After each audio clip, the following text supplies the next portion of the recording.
Hello, this is Dr. James Camp from Lee College in Baytown, Texas, and these are my comments on inheritance, polymorphism, and virtual functions. Chapter 15 of Starting Out with C++ by Tony Gaddis. This is our final narrated lecture on object-oriented programming in C++. Okay. So some motivation. Why do we care about this inheritance problem in object-oriented programming? Well, imagine that you were tasked by a production company, a chemical company, something like that, with writing a program to manage all of their storage tanks. Well, some of their storage tanks are cylindrical, which would be class cylinder tank, and these would be characterized by, these would look something like this. So they've got a height and a diameter like that. Others of their tanks are spherical, just nice little spheres there, okay? Those are characterized only by a diameter. Okay, and obviously the procedure that each class uses to calculate its volume would be somewhat different, because the volume of a cylinder is different than the volume of a sphere. Both tanks, however, need the same interface for the rest of the program to use them. They need a getVolume function that returns what the volume is. They need a get%full that uses the getVolume and the amount that they've been loaded with to determine how full they are. They need a load function to add stuff to that tank, and an unload function to remove stuff from that tank. Okay, you can see that that external interface is the same whether you're a cylinder or a sphere. The rest of the program doesn't care what your shape is. It just wants to know how full you are and whether it can load you or unload you. Furthermore, you, the programmer, want to maintain one array of tanks, no matter what kind of tank it is. You don't want one array of cylinders and one array of spheres, because that's not how this company works. It stores all of its tanks as one big set of storage, and so you want one array of tanks. But C++ arrays can only hold one data type, in this case, one class. So what can we do? Well, we can define a class tank that has the load and unload and all those other getVolume and such that we defined, and we simply create an array of pointers to the object type tank, to the class tank. Then the other two tanks, the two kinds of tanks we've got in our plant, cylinders and spheres, inherit from tank. They are subclasses of tank, and so we can have one member of our tank list at 0 can be created as a cylinder tank, and another tank list at 1, can be created as a sphere tank. Okay, and because of a property of object-oriented programming called polymorphism that we'll talk about toward the end of our presentation today, we can now store both kinds of tanks in one array and call their load and unload and getVolume functions, and it'll all just work out. Okay, so let's take a step back and start with the concept of object inheritance. Object inheritance provides a way to create a new class from an existing class, where the new class is sort of a specialized version of the existing class. For example, you might have a class chess piece if you're writing a chess game, and then inherit that as, pawn would be one child class, and bishop would be another child class.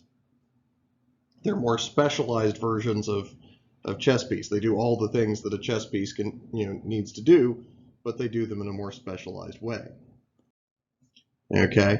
A lot of people who teach object-oriented programming like using examples from the natural world for this, and Mr. Gaddis is no exception here. So insect, you might be a superclass. Okay, all insects have certain characteristics. They have a head, a thorax, and an abdomen. They have 6 legs. But specific insects have more specific characteristics. So you could derive the class bumblebee from insect, and you would add to that the ability to fly, the ability to make honey, the ability to sting. On the other hand, you could derive grasshopper from insect, and you'd get different properties. Okay. We often talk about inheritance relationships as an is-a relationship.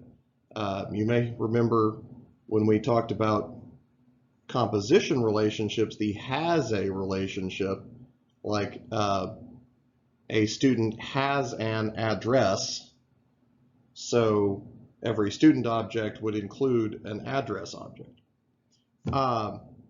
This is different. This is an is-a relationship. You're actually replacing the identity of the more generic class with a more specific identity that helps you more specifically interact with that object. So you might say that your household has 2 pet objects, but the class pet is kind of general. So you would subclass that. You would inherit pet properties like owner, name, vet, etc. But you'd create a more specific object like a dog.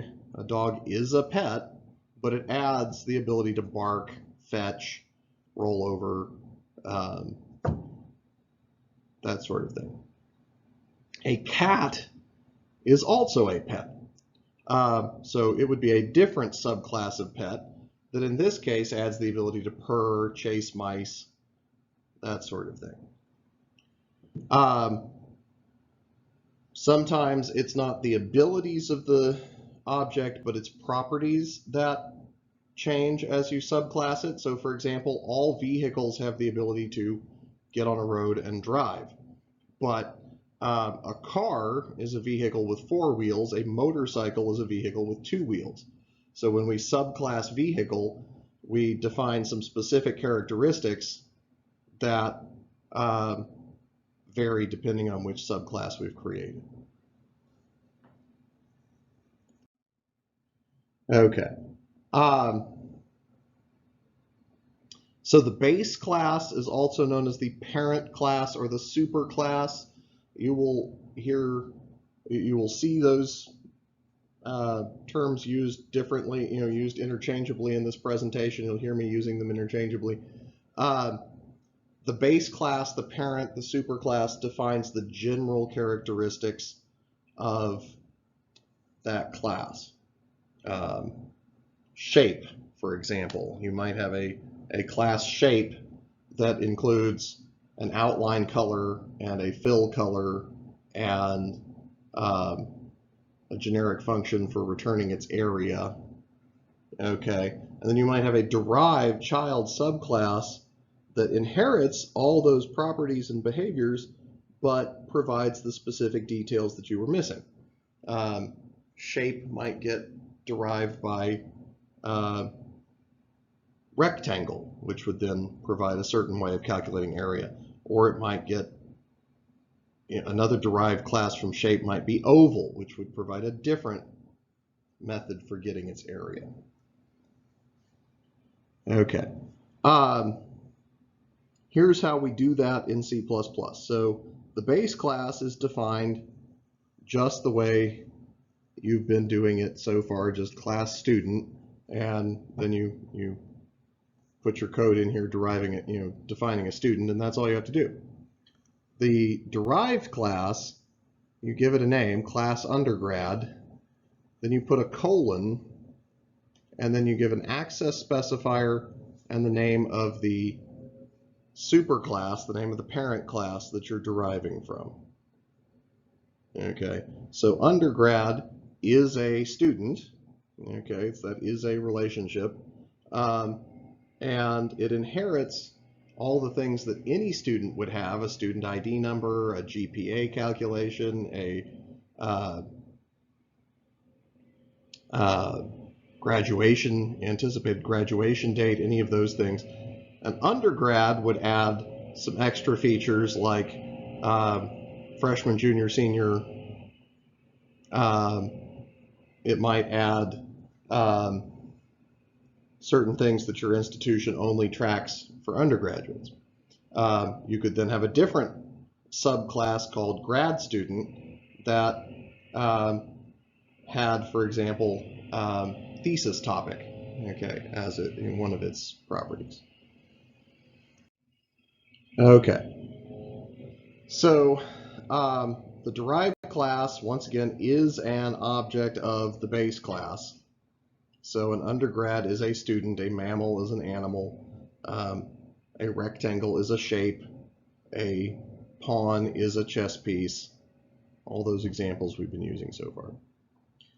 A derived object inherits all the characteristics and behaviors of the base class. It just gets to add its own. Okay, so the derived child class has all members defined in the child class and all members declared in the parent class. So it has all of those. However, it can't necessarily use all of them. Okay, all of the public and private members that it defines in the child class, it gets to use just like any object, but then it also can access all of the public members derived in the parent class. So if the parent class defined a public feature, public a public X and a private Y, the child could access X because it's public, but it couldn't access Y because that's still private to the parent class. Okay. Because that's still a little confusing, when talking about inheritance, we define one more level of access called protected. Okay, the protected member specification is like private in that external code can't access it, but it's like public for derived child classes. Okay, so parent members that are marked private can't be used by outside code or by child classes. So let me give an example here. If I have parent as private X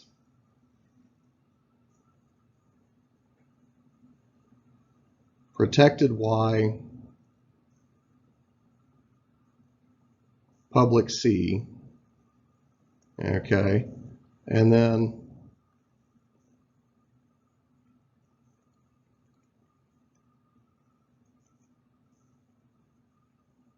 we derive a class child that inherits from parent,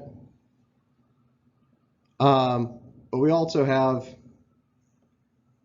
our int main function over here.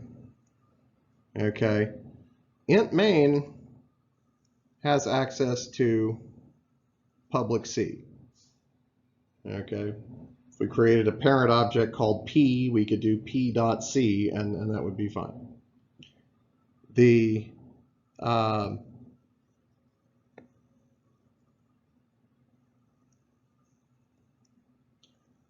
child object also has access to C because it's public. Okay.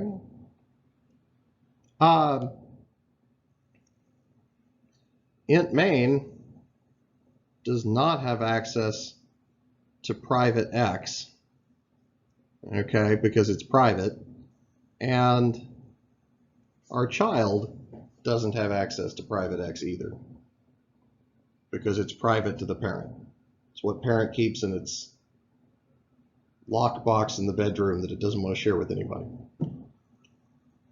But what about protected Y? Okay. Protected is protected from outside code. So int main can't get to it.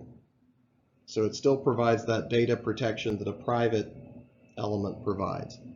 But it's not protected from child classes. So our child can get to member Y. Okay. That was supposed to be a Z there, whatever. So protected is this in-between state. It's available to child classes, but not to outside code. Okay. So that's individual member access. What about whole class access? We skipped over this earlier, but we're coming back to it. When we define inheritance, we say class my child, put a colon in there, and then there's this access specifier before we name the parent object. That access specification is, again, either private, protected, or public. And it defines how the inherited members are treated by the derived class. Okay? If the class access is public, then anything from the derived class is treated as public in, anything that's public in the derived class is treated as public in the base class. If it's protected, then anything public in the base class is now protected in the derived class. So the derived class knows the details of it, can pass it on to its descendants, but they're no longer, they're not public to outside code anymore. Private means stuff that's public in the base class is now private in the derived class, so nobody else can use it except that derived class. Okay. I'll go ahead and just tell you that this is what we use almost all the time. Okay. This is almost never used. That's almost never used. It's very rarely that you want to restrict something in a child class that's not restricted in the class. Okay. So here's how this would work. If we had X, Y, and Z, private, protected, public, like I just set up on my previous slide there, if we inherit it as public, then everything works the way you expect it to. Protected Y becomes protected Y. Public Z becomes public Z. Private X becomes not available in the base class. You have to access it through a public getter and setter function or something. Okay. If you use protected, then protected Y stays protected, but public Z also becomes protected. And if you use, that's if you use protected inheritance. If you use private inheritance, then everything is private in the child class. Okay. So I'm going to go through these because we really just talked about this. Okay. Okay. Constructors and destructors. Like all classes, derived classes have their own constructors and destructors, or they can. When an object of a derived class is created, so we have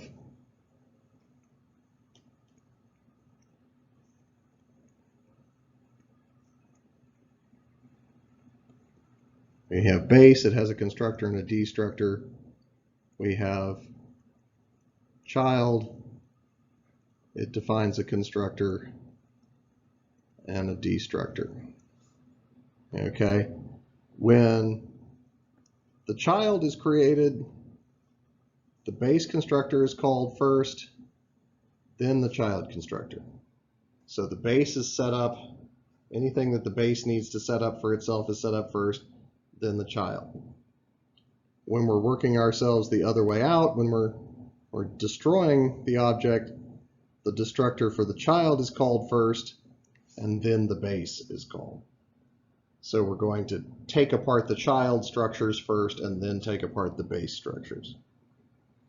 If you think about it as constructing or destructing a pyramid, this makes sense. You want to build the base first before you build the upper layers, but you have to take apart the upper layers before you can take apart the base. Okay. In this program, we've got a base class whose constructor simply says this is the base class constructor, and whose destructor simply says this is the base class destructor. And then the child says this is derived class constructor, and this is derived class destructor. And this simply shows when we create the object, base class called first, then derived class. When we end the program, derived class destructor first, base class destructor second. Okay. You may need to send arguments to the base class constructor, okay, to set up your base class. If you want to do this, or if you have to do this, if the base class has no default constructor, then you call, so for a class square that inherits from public rectangle, square, you would expect its constructor to just have one side. But rectangle takes two sides. So we set up our constructor, square, colon, colon, square, okay. Then we put a colon and we call the parent constructor after the colon. Okay, so this is how that works out. So we take, so the constructing code passes side in here. We would say square SQ of A for side. That A gets passed into side, and then this passes that A to both parameters of the rectangle constructor. Okay. Most constructors get inherited by the base class. The default constructor doesn't, the copy constructor doesn't, the move constructor doesn't. Okay, but you can call an inherited constructor if you would rather, instead of writing your own. So in this case, the derived class, my derived int I, simply calls my base of I. Okay, a real easy, since both of these constructors simply call the base, you can just as easily say using my base colon colon my base, using my base's constructor, and that will let the my base base object construct itself for you, and you don't have to do anything with my derived. Okay. base class functions, redefined. So remember how we wanted our cylinder tank and sphere tank to have different get volume functions. But in order for our tank object to be able to, in order for our array of tanks to be able to call get volume, that get volume has to be part of the universal object interface for a tank object. So we have to redefine or override. There's slight differences in those terms, but we're going to use them together for right now. We're going to redefine or override a parent function. Means you create a function of the same name and the same parameter list in the derived class as you did in the base class, and you just create a new definition for it. It's typically used to replace the function in the base class with different, often more specific actions in the derived class. Okay, not the same as overloading. In fact, it's kind of the opposite of overloading. Overloading creates multiple versions of the function with different parameter lists. Redefining overwrites, it keeps one version of the function, but it overwrites the parent function with the child function. Objects of the base class are going to still use the base class version of the function. Objects of a derived class will use the derived class version of the function. Okay, so here a class graded activity will have a set score where you simply pass a score. A class curved activity is going to replace set score with you get a raw score and then you multiply it by a curve percentage to amp it up. Okay.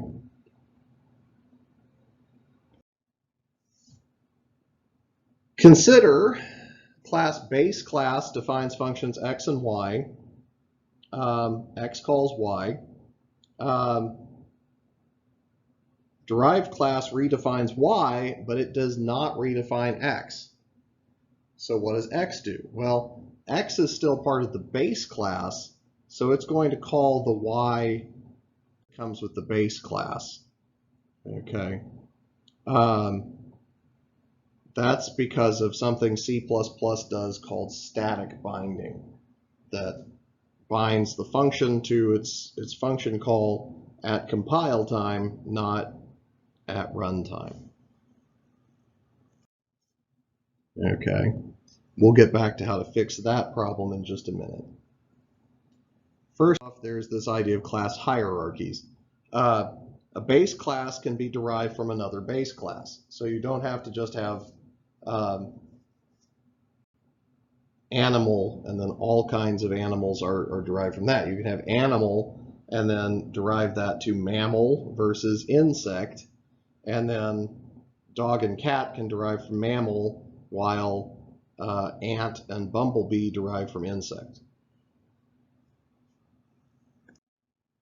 Okay, consider the graded activity, final exam, pass-fail exam hierarchy. Okay, a graded activity, and this is actually kind of a lousy hierarchy here because graded activity should fall into letter grade activity or pass-fail activity, and then those should be derived into final exam versus pass-fail exam. But I didn't write this book, so there we go.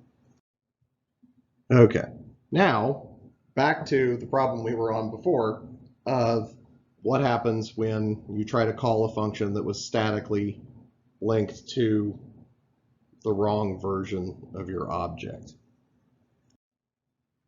Okay, so consider our graded activity. Okay,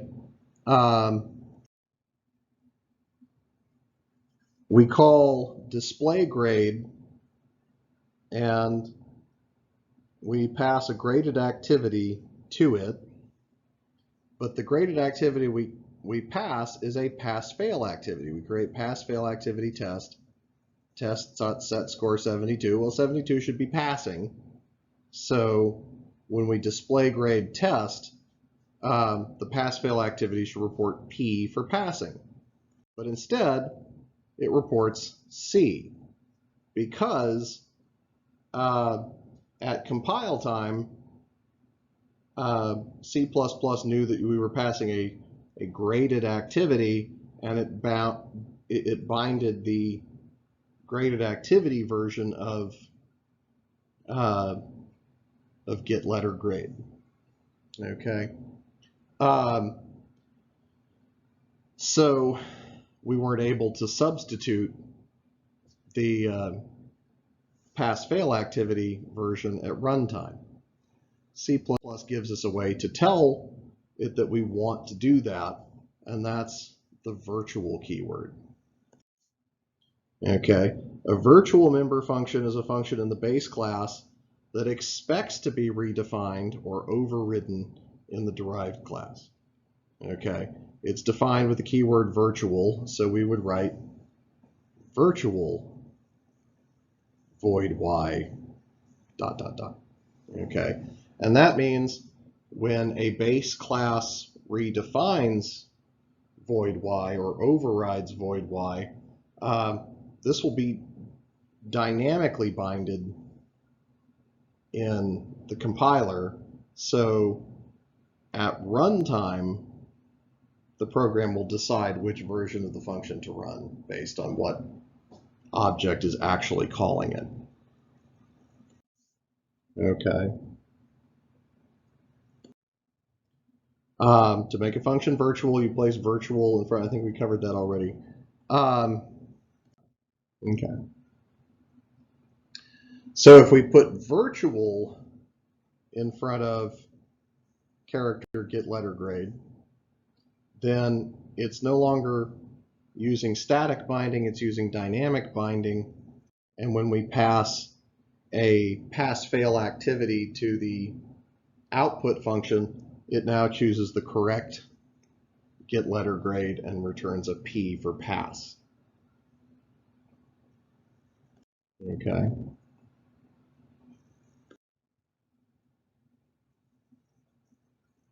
So here we can pass a graded test and a pass-fail test, and we get different letter grades. So it's using dynamic binding to choose the appropriate version of that function. Okay.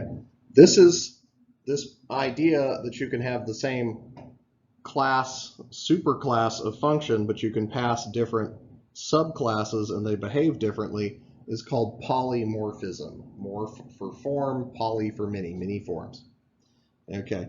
Polymorphic behavior is only possible, though, when you use reference variables or pointers. Okay, you can't use standard variables. So for example, I could create a graded activity star exam, okay, creating a pointer to an exam, and then instead of making a new graded activity, I make a new pass-fail exam. I make a more specific subclass that I pass to that. Okay, and when I choose exam arrow get score, because I've made get score virtual, and so we're using dynamic binding, it's going to choose the pass-fail version of get score, and it's going to choose the pass-fail version of get letter grade.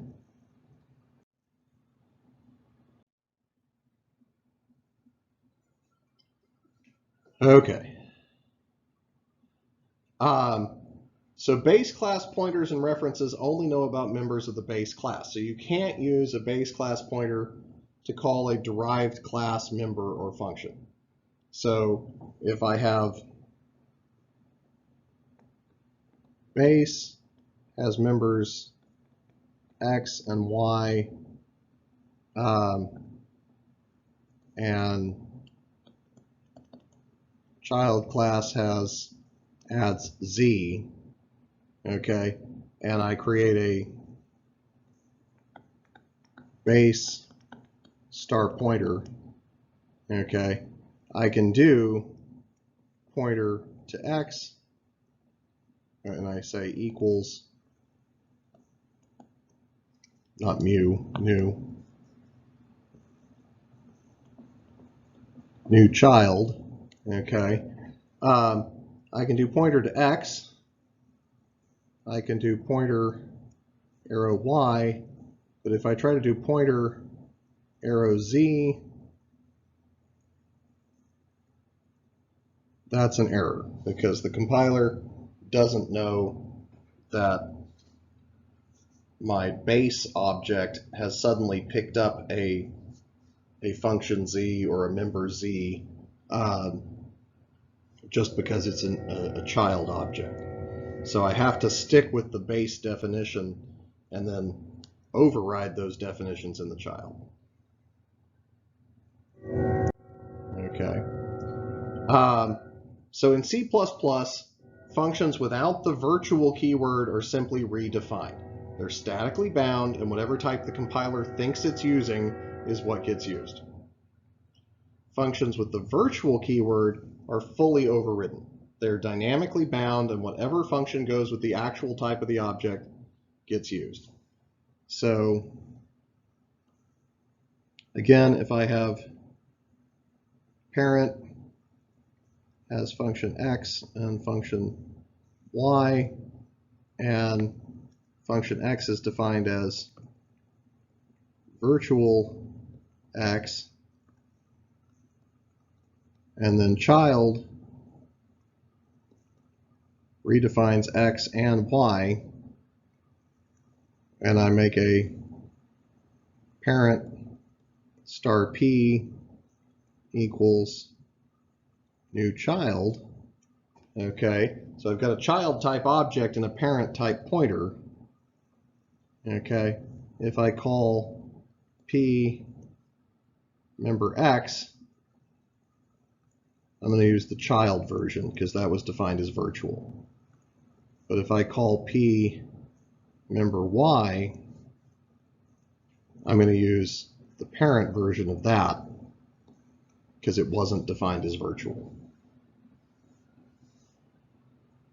So the moral of the story here is whenever you think something's going to be overridden by a child object, make it virtual.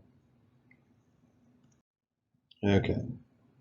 It's also a good idea to make destructors virtual because otherwise the compiler will only call the parent destructor and not the child destructor, and you may end up with some memory that doesn't get reclaimed. Okay. Finally, there are these override and final keywords. Override is telling the computer that you're deliberately overriding a base class function. I don't think that keyword is required. I think it just kind of notifies the compiler what's going on. When a member function is declared with the final keyword, however, that's kind of the opposite. It says this is the final version of this function. Any children of this object are not allowed to override it anymore. Okay. Finally, we've got this idea of abstract base classes and pure virtual functions. An abstract class is a class that is not intended to have any objects. In fact, it can't have any objects because it doesn't have all the code it needs to implement a full object. It serves as a basis for derived classes that they themselves may have objects, but it can't. Okay. And in C++, there's no way to define to declare a base class as abstract, but what makes it abstract is if one or more of its member functions is a pure virtual function. So what's that? A pure virtual function is a member function that has to be overridden in a derived class because it doesn't do anything. Okay? And the way you define a function that doesn't do anything is you say virtual function definition equals 0. Okay, that doesn't mean the function returns a value of 0. It means the function itself, the whole thing, equals 0, equals null value. Okay, so that makes the whole function null and void. It's just a placeholder for somebody else to define a working function in a child class. So now we can see how we want to answer our tank problem at the very beginning of the class. We want to make tank a abstract base class because we don't ever want to have just a tank that doesn't have a shape, okay? So we'll give it a virtual double get volume equals 0, so that makes it a pure virtual function, can't be instantiated, but sphere tank will override double get volume with the volume of a sphere. Cylinder tank will override double get volume with the volume of a cylinder, and we'll be off to the races. Okay. Last but not least, C++ is a weird language in that it lets you do multiple inheritance. Most object-oriented languages today do not support multiple inheritance. A derived class can have more than one base class. So for example, if you wanted to make a cube, you could do it by fusing the shape of a square and the properties of a solid. Okay, a three-dimensional solid. So square makes sure that all of your sides are the same. Solid makes sure that you're three-dimensional and have volume or something like that. If you inherit from both of them, you get a cube. I'm not sure I completely understand how it works. Honestly, I've never used multiple inheritance in C++. But the idea is if you have two parent objects and you want both of their properties to apply, you can inherit from both of them. Okay, so your problem becomes, what if the base classes have member variables or member functions with the same name?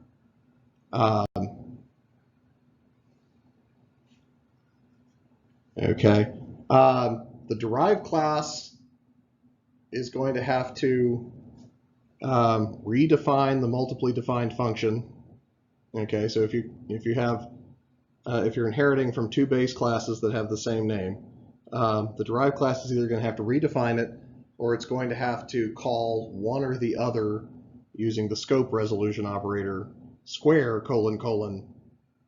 area versus solid : area. Okay. Compiler errors occur if the derived class tries to do something other than those two solutions. Okay. Well, that brings this computer science introduction to C++ class to a close. We've now learned how to do all of the basic control flow, if, else, and while, and for. We've learned how to create structs. We've learned how to create arrays. And now we've learned how to create objects in the last 3 lessons that can do powerful object-oriented programming stuff. I hope you've learned a lot. Keep learning, keep studying, keep in touch. And if you have more requests for other videos, other instructional videos in this series, please feel free to drop me a comment and I'll do what I can. All right, have a good one.